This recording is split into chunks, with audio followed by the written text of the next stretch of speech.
Bonjour à toutes, bonjour à tous et merci de nous retrouver pour une nouvelle émission de Sagesse bouddhiste que nous avons souhaité consacrer ce matin à l'ordination temporaire des moines dans le Theravada. Car si le monachisme est introduit dès les débuts de l'histoire du bouddhisme, les vœux perpétuels n'existent pas, en respect du principe de non-permanence et de la liberté individuelle de choix. Il est donc possible de quitter la communauté monastique et d'y revenir à tout moment, certains effectuant cet aller-retour plusieurs fois. La coutume de l'ordination temporaire qui correspond à cette prise de vœux est surtout connue et pratiquée dans les pays d'Asie du Sud-Est. Alors depuis quand existent ces vœux temporaires? En quoi consistent-ils plus précisément? Qu'apportent-ils à ceux qui les prennent? De quelle manière se déroulent les cérémonies de ces prises de vœux? Je vous propose d'accueillir, pour en parler avec nous, notre invité Dominique Trottignon. Dominique Trottignon, bonjour. Bonjour. Alors je rappelle que vous êtes le directeur de l'Institut des études bouddhiques, c'est bien cela? Anciennement Université bouddhique européenne. Oui. Vous pratiquez vous-même le bouddhisme dans la lignée Theravada et je précise que vos travaux portent essentiellement sur l'histoire du bouddhisme ancien. Exactement, oui. Alors pour commencer cette émission, Dominique Trottignon, est-ce que vous pouvez nous expliquer en quoi consistent ces vœux temporaires? À quoi correspond cette expression? Alors, comme vous l'avez expliqué dans votre lancement, effectivement, une des fondements de la doctrine bouddhique, c'est l'idée de l'impermanence, de la non-durabilité des phénomènes et surtout ceux de l'esprit. Or, quand on prend des préceptes, quand on s'engage à faire quelque chose, on peut avoir des variations de motivation. Et puis on peut s'endormir un soir en ayant une idée et puis se réveiller le lendemain en ayant une autre. Donc il y a toujours eu ce souci très pragmatique de la part du bouddhisme et du Bouddha lui-même de penser qu'un engagement devait être pris pour une période déterminée, la plus longue possible, si possible même à vie, mais on ne devait avoir dans la tête de s'engager que vraiment pour une période où on était sûr de pouvoir tenir cet engagement. Parce qu'en plus de ça, les préceptes, c'est pas obéir à un ordre, c'est vraiment annoncer que l'on va s'exercer à un entraînement spirituel dont on est le premier bénéficiaire. Et du point de vue du karma, comme c'est lié à une motivation, c'est lié à une intention, et donc ça va être extrêmement puissant pour les conséquences karmiques. Donc il ne s'agit pas non plus de se mettre en défaut, si je puis dire, entre l'annonce publique et la réalité de ce qu'on a dans l'esprit, parce que même si le public ne s'en rend pas compte, si l'entourage ne s'en rend pas compte, le karma, lui, va tenir compte de son intention réelle. Donc c'est tout un ensemble d'aspects comme ça qui sont pris en compte pour dire ne vous engagez qu'à ce que vous êtes sûr de pouvoir tenir. Donc ne prenez que un précepte, ou 5 préceptes, ou 8, ou 10, ou 227, selon votre motivation, et quitte à ne le faire que pour une période donnée.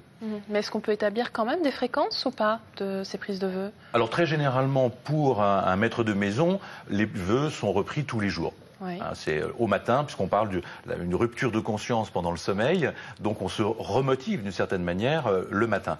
Pour les moines, les bhikkhus, généralement, il y a une cérémonie formelle qui a lieu toutes les quinzaines lunaires, à la pleine lune et à la nouvelle lune, où il y a une sorte de réaffirmation collective de l'engagement. Mais là aussi, les moines sont invités, en fait, tous les matins, à se remotiver et à se réengager face à face avec eux-mêmes. Alors vous venez de l'évoquer, il y a différentes formes de prise de vœux. Est-ce que vous pouvez nous expliquer plus en détail à quoi elles correspondent? Alors, dans le cadre du Sangha des bhikkhus, la communauté de ce qu'on appelle les moines, en fait, il y a 2 types d'ordination et de vœux particuliers, soit ceux qu'on appelle le noviciat, soit l'ordination plénière. Alors, à quoi ça correspond? Alors, le noviciat, c'est une période intermédiaire avant de prendre les vœux complets. On appelle ça, c'est une cérémonie qu'on appelle pabadja, qui veut dire la rupture des liens.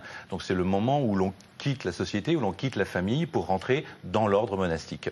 Et généralement, donc, c'est une dizaine de préceptes seulement qui est pris. Après quoi, selon l'âge qu'on a, on peut devenir un moine plein et entier. Et dans ce cas-là, la cérémonie s'appelle d'ailleurs prendre les préceptes au complet, ou pas sampada.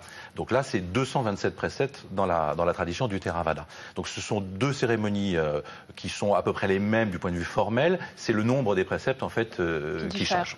Voilà. D'accord. Et est-ce qu'il y a des aires géographiques qui sont plus ou moins concernées par ces prises de vœux? Alors, pour cette prise de vœux temporaire, un petit peu, disons, institutionnalisée, on va dire, c'est surtout en Asie du Sud-Est continentale. Donc le pays de Theravada, c'est répandu dans toute l'Asie du Sud, à Ceylan, en Birmanie, en Thaïlande, Cambodge et Laos.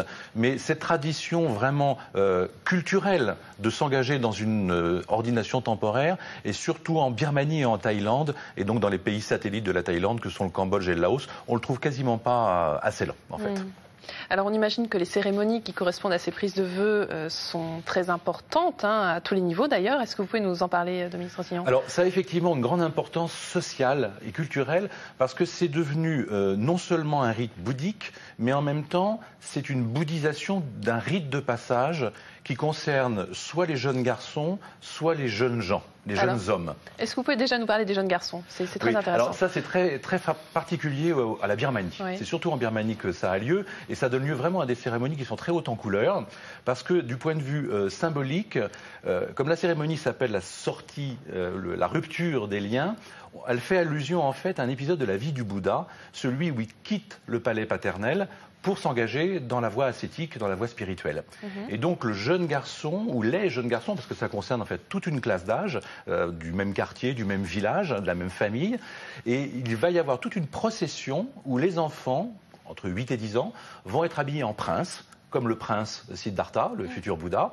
Ils vont être amenés à cheval, généralement, ou parfois sur le dos de leur père ou en voiture maintenant, mais très fréquemment à la campagne, en tout cas c'est sur un cheval, pour reproduire vraiment l'épisode du départ du Bouddha.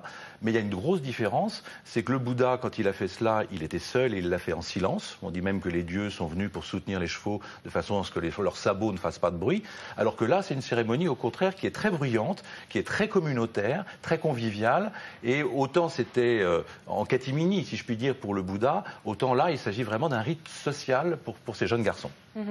Et alors pour les jeunes gens un peu plus âgés, comment ça se passe? Pour les jeunes gens, on peut le trouver aussi en Birmanie et on le trouve assez systématiquement en Thaïlande. Ouais. On peut aussi considérer que c'est un rite de passage dans le sens où c'est l'entrée dans l'âge adulte. Ouais. En Birmanie, c'est l'entrée dans l'âge de raison. Là, c'est l'entrée dans l'âge adulte. Donc généralement, c'est un temps de vie monastique qui s'effectue à la vingtaine, disons, soit avant de se marier, soit avant de rentrer sur le marché du travail. Et c'est un moyen pour le jeune homme de montrer qu'il est capable temporairement de quitter le monde pour mieux y revenir. Et dans les deux cas, que ce soit pour le jeune garçon ou pour le jeune adulte, ça a une dimension de mise à l'épreuve à la fois spirituelle et sociale.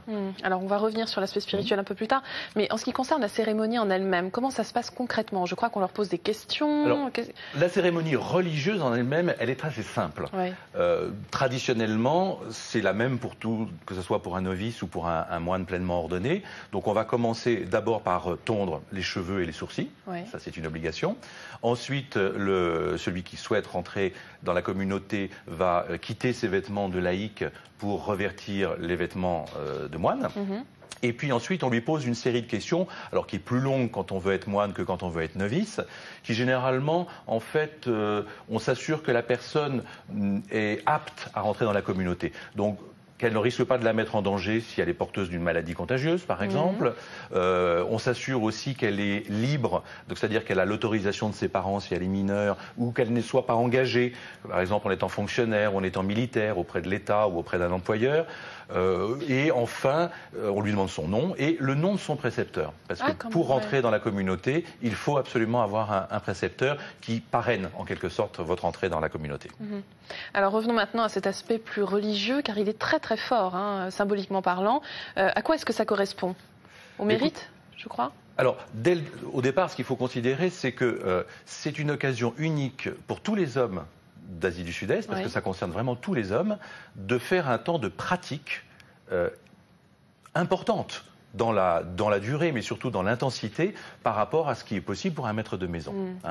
Et effectivement, plus la pratique est intensive, si l'on peut dire, puis le mérite en est grand, l'aspect bienfaiteur, si je puis dire, en est grand. Et ce qui est intéressant aussi dans ce cadre-là, c'est qu'on considère que le mérite accumulé n'est pas seulement pour la personne qui entre dans les ordres, mais aussi pour sa famille, de plusieurs façons. Parce que d'un côté, il a la possibilité donc de servir d'exemple à sa famille sous la robe monastique. Il a aussi la possibilité de faire ce qu'on appelle un transfert de mérite, donc les propres mérites qu'il accumule en devenant moine. Il y a une cérémonie qui lui permettra de les transférer à ses parents, mais il y a aussi cette possibilité pour les parents d'avoir une occasion de pratiquer eux-mêmes des activités méritoires. Donc c'est un ensemble assez complexe et complet dans la chose. Notamment pour la mère, car ce que l'on n'a pas dit, c'est qu'en fait, cette pratique, ces vœux temporaires, n'était pas destinée aux femmes quand même. Hein. Alors, depuis le XIe siècle, il n'y a plus d'ordination féminine dans le bouddhisme du Theravada, donc il y a un désavantage pour les femmes, qui n'ont pas cette possibilité d'entrer dans une pratique aussi approfondie. Et aussi bien pour le jeune garçon que pour le jeune homme, on considère souvent que cette période d'ordination temporaire est une façon, selon l'expression, de payer le lait. Oui. C'est-à-dire de rembourser la mère pour le don qu'elle a fait de son lait. Et donc là, on transfère les mérites. Et elle a aussi la possibilité de recevoir, d'accumuler des mérites, si je puis dire, non seulement par le transfert, mais le fait même de donner son fils au Sangha. Et ça, c'est extrêmement important dans les sociétés du sud-est asiatique qui sont encore très traditionnelles et très rurales, où le fils est souvent la personne qui va prendre en charge ses parents quand ils seront âgés. Or là, bon, c'est une prise de vœu temporaire, mais si le garçon a la vocation, il peut rester. Oui, bien sûr. Et donc, pour les parents, c'est aussi un risque de perdre le soutien matériel et financier qu'ils avaient pour leur vieux jour. Donc, il y a là aussi une valorisation de l'acte de don de la mère de son propre fils en le faisant rentrer dans les ordres. Alors, pour terminer cette émission, est-ce qu'on peut dire un mot sur l'aspect culturel de cette prise de vœu notamment au niveau éducatif. Oui, c'est extrêmement important pour les sociétés du sud-est asiatique parce que les monastères ont été, comme dans le Moyen-Âge chrétien en Europe, les lieux d'éducation. Et c'est vrai que, par exemple, les premiers voyageurs à la Renaissance au XVIIe siècle ont été surpris du degré élevé d'alphabétisation dans ces pays-là. Parce que finalement, tous les jeunes hommes passaient un temps dans les monastères où on leur apprenait à lire, à écrire et à compter. C'est un peu l'école des pauvres, entre guillemets. Alors, avant la mise en place du système éducatif national, c'était la seule école qui existait. Aujourd'hui, effectivement, ça joue un peu le rôle d'école des pauvres. Mais plus bouddhistement, si j'ose dire, moins culturellement, c'est aussi le moyen de créer un lien extrêmement fort entre les maîtres de maison et les moines, puisque finalement, dans toutes les familles, tous les hommes ont été moines. Oui. Ne serait-ce que pour une durée de 3 mois, puisque la plupart du temps, cette ordination dure le temps de la retraite de saison des pluies. Mais justement, on peut se demander après quelle place ils occupent dans la société. Ce n'est pas trop compliqué de se réinsérer professionnellement, par exemple? Comme c'est absolument dans la culture de ces sociétés-là et que c'est considéré comme une épreuve, c'est une façon aussi de prouver qu'on a un bon karma. Ouais. Parce que si on vit bien cette épreuve, ça prouve qu'on a les conditions, on a réuni toutes les conditions favorables pour les vivre, et donc au contraire, c'est très valorisant. Pour être très trivial, je pourrais dire que sur un CV, mettre qu'on a fait 3 ans de vie monastique, au contraire, c'est extrêmement valorisant et ça facilite pour trouver un emploi. Oui, puis on imagine que cela a permis de développer des vertus. Bien évidemment, alors, on peut dire de façon très anecdotique que les parents envoient souvent leurs enfants aussi en se disant nous, on n'arrive pas à les élever à la maison parce qu'ils sont trop turbulents, les moines vont les serrer un peu parce que les règles sont quand même assez strictes dans un monastère, donc ça aide de ce point de vue-là, mais bien évidemment, ces jeunes vont étudier les textes bouddhiques et ils vont pratiquer la méditation. Donc ils ont l'aspect disciplinaire, ils ont l'aspect étude et ils ont l'aspect pratique de la méditation. Donc ils ont une formation tout à fait complète. Très bien. Merci pour vos éclaircissements, Dominique Tortillon. Et si vous souhaitez en savoir plus, voici quelques ouvrages que nous vous conseillons. Laos, vie au monastère, d'Ilse et Birgit Shrama, aux éditions Lisanne, un ouvrage très richement illustré sur un lycée bouddhiste des environs de Vientiane, normalement fermé au public. Les 2 auteurs ont cependant été autorisés à suivre et photographier moines, nonnes et novices dans l'accomplissement de leurs tâches et activités quotidiennes au sein de la communauté. Le moine bouddhiste selon les textes du Theravada de Mohan Vijayaratna, aux éditions du Cerf, et préfacé par André Barou. Vous y retrouverez les grands moments de la vie du moine, ses rites et ses coutumes, mais aussi les circonstances et les évolutions qui ont cristallisé la tradition. Et enfin, Initiation à la méditation profonde en pleine conscience du vénérable Enepola Gunaratana, publié chez Marabout. De manière très accessible, l'auteur, moine bouddhiste depuis l'âge de 12 ans, nous donne les outils pour accéder aux puissants états de concentration, pour une plus grande joie et une plus grande paix intérieure.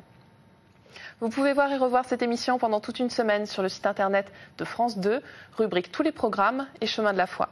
Merci à tous de votre fidélité. Je vous souhaite une très belle journée. On se retrouve dimanche prochain.